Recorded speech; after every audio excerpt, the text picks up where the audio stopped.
migreniga tegishli bezfutorni pasta, lekin Nilufar opam boshqacha emotsiyalarga boribdi. Biz ham pasta deb yuribmiz, boshqacha hissiyotlar bor ekan. Bu ana nima o'ng oyog'imda tizzasi bukilmaydi, og'riq beradi, kuchli og'riq berdi.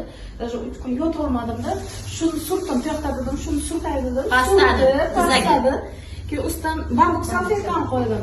Shunaqa og'rig'ini olib tinch yotdim-da. Hozir mana yaxshi yurib keldi. Mana shu yurolmaydim. Pasta bilan bitta salfetkani effekti. Mashalloh, yana bitta jiyanlari endi hamma ayollar ko'kragida lo'nda paydo bo'lgan, u ham azob endi, ko'kragida lo'nda paydo bo'lgan, u shunday nimaga tushib qoldiki, stressga men onkologический bo'ldimmi deb. Keyin esga tushgan, o'shani gapiga bo'laman oyog'imga surtdim. To'g'risini aytay.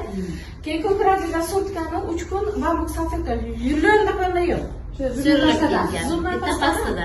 Sababi pastamiz tabiiy, 100%.